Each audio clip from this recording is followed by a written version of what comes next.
meeting for the Industrial Development Agency on September 10th is 9:32. I'll take a motion second to open the meeting. Make a motion. Second. All in favor? Aye. All right, we'll take our attendance roll. Heather Campbell, Here. Mal Johnson, Present. Chair Paz is absent, Randall Martin, Present. Dominic Moretti, Here. Doris Millard, Here. Margaret Morris. Here. You have quorum. All right, first agenda item is the Penrose Development Plan, which is the John L. Edwards site. Thank you, Mr. Chairman. Today, as you know, the resolution before you, is, a resolution authorizing, financing assistance for the Penrose proposed J.L. Edwards School project. For purposes of the record, I've included a copy of, the materials from the presentation they made to us several weeks or months ago, indicating that it's the rehabilitation and adaptive reuse of the Edwards Elementary School, 65 units of senior affordable housing, 20 units of supportive housing for seniors with services provided by Gateway of Hudson Valley. Affordable to senior households of up to 60% of area median income. And there are also will be units at 50%. Amenities will be included, normally the kind of amenities you'd have in an apartment facility. If you go to the next page, they will retain many of the original features such as the terrazzo floors, the auditorium, its unique ceiling. There's a residential conversion. Classrooms will be converted into studios and one-bedroom apartments. The gym will be redesigned to create 8 units. The upgraded exterior will include energy efficient windows and doors, new elevators. Will enhance the accessibility. All units will be designed for visibility, some with full accessibility. In-unit washer and dryers, 66 parking spaces or accessible spots will be provided. Residential amenities, bright communal areas, fitness center, small lounges, storage space to encourage wellness and inclusivity. And on the next page discusses the benefits proposed by the developer. Construction jobs, an estimate of 100 jobs over the construction period. 5 permanent jobs to manage and operate the building. Inclusive economic participation. This project, if it does go forward, will be financed by, in part, by tax credits from the New York State Housing and Community Renewal Agency. And there will be New York contracting goals set as part of that process by the state for MWBE and other identified entities. It will, the benefit to the local businesses are that with 65 units, with 1 or 2 people in those units, it will be another 100 people plus who will be supporting local businesses.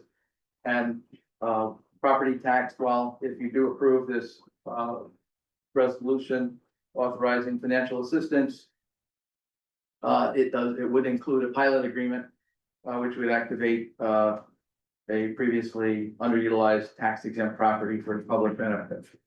So just to review what the 4 corners of the project entail. Jonah Riccanati from Penrose is here. Did you have anything you wanted to add with respect to the project and its benefits? Nothing with respect to our request, as I believe we've discussed it at length with the IDA at this point. Just appreciate the process and the IDA and the city coming together to work with us to, move forward this project and put together our best foot for funding with the state and HCR. Thank you. Moving on to your consideration of the resolution. I did provide a summary that outlines that the proposed pilot schedule in the resolution which provides for a 5% of shelter rent in year one after the project is operational, and for the first 2 years during construction, a pilot payment based on an assessment that would comport to the $2.15 million purchase price times the equalization rate. So they would pay based on the value of the purchase price of the building, not the current $6.5 million assessed value. The shelter rent pilot provides a $958,000 exemption on full taxes. It results in $554,000 more in payments than Penrose has proposed. You can see the calculations to support those two numbers. Also included for the record is a list of the rent roll so that you can see the gross rents that are anticipated based on current flood regulations. And when you look at the fact that the gross rents are $986,000 or $986 a month to $1,268 a month, and you know what the price of current rentals are in Hudson, the benefit that this project will bring to the tenants that are fortunate to live there. And finally, for your review is the comparison on a year-to-year basis between the Penrose proposal and the 5% shelter rent model that is included in the resolution for your consideration. Are there any questions or comments before the chair ask for a motion to introduce the resolution? The only question I had, Chris, is Chris on? No, she's not here today. Oh, okay. Well then, never mind. I know that there was a minor modification to the resolution from what we reviewed on Monday, just Yes. to make that. Right. The record. And the minor resolution was reviewed by Correct. Chris, our counsel, as well as by Penrose. And actually I think the 2 or 3 minor corrections were recommended by Penrose. Tom? Thanks. Jonah, I just got one question, and I apologize, I didn't ask this earlier. Since this is an age-in-place project for seniors, I know you said that some are gonna be already built in ADA compatible. So those units that aren't, pre-done, is there easy transition for the need if someone has to have grab bars walking, as they age and the need becomes, is that gonna be the easy transition to provide that accommodation? That's a good question. I know that, already as a senior project, we have to comply with design guidelines for senior housing. So I know there are already some built-in features for these units. I don't know of any specific requirement for grab bars, but I could definitely consult with our architect and get back to you on some of the design features or how these units could be upgraded to allow for age in place over time. Yeah, because a lot of times they do a so when the shower is initially installed, there's usually supports behind it if the need is for grab bars in the future. Rather, it becomes an easier fix rather than having to do it after the fact to tear down, a shower. So usually that it's a pre-done project. So it would be useful, probably also cost efficient, in the end, to have it available when the need is there, rather than having to do a whole shower to make it accommodating. Thank you. Yeah, I appreciate that feedback. That's definitely something we can discuss with our design team to try to incorporate here. Thank you. All right, I'll ask for a motion and a second, to place the following resolution, on our desk. So move. Second. All in favor? Aye.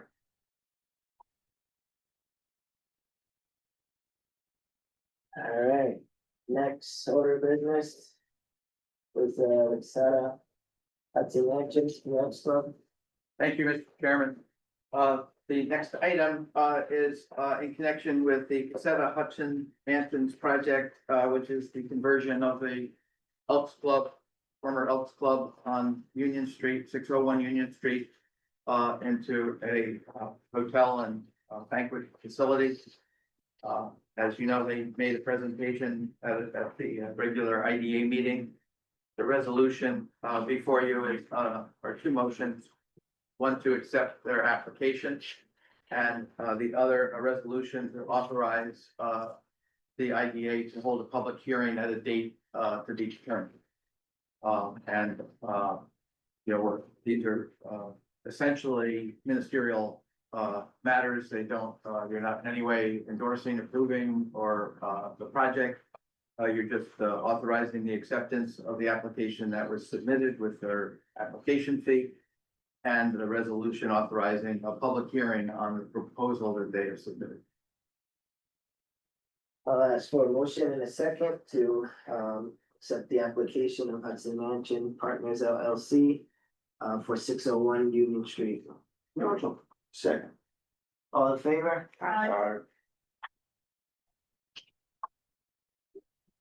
Finally, Mr. Chairman, Sorry, excuse me, do we not have to vote to approve the finance agreement? You said that we had a motion for our desk. Do we Yeah, not have to vote on the we should motion? do it by roll call. vote. yeah, let's do it by roll call. Like So what- there's a motion on the floor. Back to Go back. resolution. Motion on the floor to approve it, To approve the financial. Yeah. Charles introduced and Margaret seconded, and the chairman will now conduct the vote. Ready? Ready. Mal Johnson, Aye. Heather Campbell. Aye. Jill Kelsey is absent, Randall Martin, Aye. Dominic Moran. Aye. Charles Millar, Aye. Margaret Morris. Aye. Thank you. The final item on the agenda is something that Chris Shell and I have been talking about for some time. And that is to review the IDA's fee policy. The IDA, as you know, up until the original Hudson 620 Union Street project was proposed, had not done a deal in 10 years. Traditionally, IDAs across the state charge 1% of the total project cost as a fee as it relates to benefits that are obtained through the IDA, being the pilot, sales tax exemption, and mortgage tax exemption. Several IDAs around the state over time have modified that. When these fees were 1% were put in place, projects didn't cost $25 million. They were in the 10 to $15 million range. Looking back, when we look back at other projects, the G-Cove project that is being completed now is a $16 million project, so 1% was a $160,000 fee. The Pocketbook Factory and K&R, which is Providence Hall and Schuyler Court, were both over $20 million, but under 25, and a 1% fee was charged on both of those projects. As you look at what other IDAs have done, is some have scaled where there's if you look at the Ulster County model, or even looking at the Warren, Washington model, there's a fixed fee on tiers of project costs. And, there is a point of no return, and, balancing out with what the benefits that are received. The higher the project, presumably the higher the benefit, but if you look at the Ulster County model, they charge 1% on the first 25 million and 0.25 basis points on any project costs that exceed 25 million. Dutchess, Green, and Montgomery County each charge 0.75. And I think when you look at Saratoga, they do so many IDA deals that they can afford to charge a lower fee. And, you know, the interesting thing that we haven't looked at, is the city of Albany charges for the first 10 years, a $10,000 administrative fee on, housing projects. I'm not opposing that. You know, I do think that, looking at the fact that 2 projects within the last 18 months have paid, 1% on 25, a project up to 25 million. That, you know, you, in some respects, set a precedent that the first $25 million will be charged at 1%. And I would like to have you consider this. We can discuss it at a future meeting. And look at, you know, what your preference is with respect to project, recognizing that the fee on this project won't be assessed until the project closes. And we also have the other $40 million project for the Casetta Hotel coming up. So yeah, I just wanted to introduce the concept and get any initial feedback and see if you had any more information you'd like me to prepare to present to you at a future meeting. Well, you said 25 basis points that was Duchess Ulster charges. What does that work out to be approximately in percentage? We haven't. I don't have that one. It should be The left page on in that pile, all the way at the bottom. Yeah. You can see it from the back. There. So if you look down at Ulster, you can see, you know, 25% of 1%, which is 25 basis points. Okay. Is would add. And, you know, it would bring you into a range of 75% across the board, but on smaller projects, the 0.75 really has always been 1. And we just charged within 18 months, people 1% on projects. And if you look up above, you can see calculation in the first box calculates what the Penrose, what if, well, put it this way, what a $41 million project's fee would be based on each of these movements. And, you know, it's all over the lot. You know, it's from 100,000 to 400,000. And any other feedback or questions?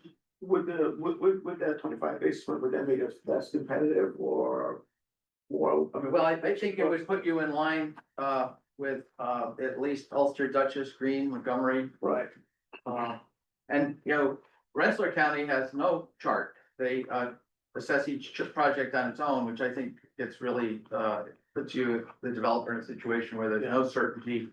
And, you know, it's a little bit and these projects really need certainty, which is why, you know, they want the pilot. But again, this is just to introduce the concept, and it was something that Chris and I had been working on. And it was, you know, brought, you know, some discussions that I had with Penrose, who felt that, you know, the increase in the pilot that was just approved over and above what they had asked for is putting financial pressure on their overall project. And they asked if we would review our fee policy.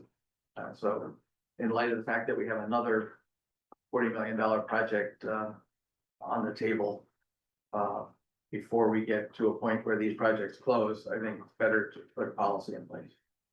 I think, with the point that you make that in the past, we didn't see projects in excess of 25 million very often. And as these things go up, I think having a scaled model makes some sense, because in the future, we will be seeing more projects of this at this level. So, And if you look at some of the potential projects, if someone had a 50 or $60 million project, you know, the 1% is going to really impact their overall cost. Especially when you have to come to the IDA so early in the process where you don't necessarily have all of your costs locked down with contracts. I mean, if you look at the overall nut of the IDA's involvement in a project and where the money goes, I personally would rather see more money going to the taxpayers and less coming to the IDA, if that's Right. the trade-off. Well, and you know, I did look at this project, and if if the IDA had approved for the first 10 years what the developer had proposed, as opposed to what the pilot provides for now, it would have been $150,000 in additional tax revenue to the community. And so the, the trade-off, if you look at what the gap, if you subtracted what this pilot says, so it would help the developer, over time, to either, reduce the administrative fee and add that to the pilot. Right. For the benefit of the taxpayer. Yeah, I agree with that on that. Okay. Mike, when you say Ulster Green, all that IDA, is that municipality IDAs or county? Ulster County is the city of Albany, it's interesting. Some of the larger cities have their own IDAs, smaller city, Kingston has an IDA, Ulster County has an IDA. It's interesting, in Albany County, there are 8 IDAs. And the county IDA hasn't done a deal in a long time, because if the IDA in a community that has an IDA wants to take the lead, the county IDA steps back. And that was just a function of the Corning political machine, where that time he controlled the city and the county, and the towns were all controlled by a different political party. So the towns each started their own, so that built. And if you go back to the history here, when the state suggested that the Hudson IDA be abolished because they hadn't done any deals, on the theory that the county IDA had corresponding jurisdiction. My concern was you didn't want the county telling the taxpayers in the city what the pilot was going to be. Right. And but at the same time, you can't have 18 town IDAs. What does the county IDA charge? 1%. We're looking at the same thing. Well, we haven't, the county IDA hasn't, we're at the same, we're gonna soon be at the same point as the city. Haven't done a deal since. We did Plaque Estates at the county level. We did a solar project 10 years ago, but we do have 5 projects in the pipeline. Whether they will get, ultimately to a point where that application is filed and the project is authorized, the IDA authorizes financial assistance is, that's speculative. Thank you, Mr. Chairman. Open it up to public comment. Nice job. Thank you, Mike. Well, thank you all for your support, and I appreciate the opportunity to present a full package of information for your review, consideration, and determination. There being no further public comment, so we can ask for a motion to adjourn. Second, Second. all in favor? Thank you, everyone.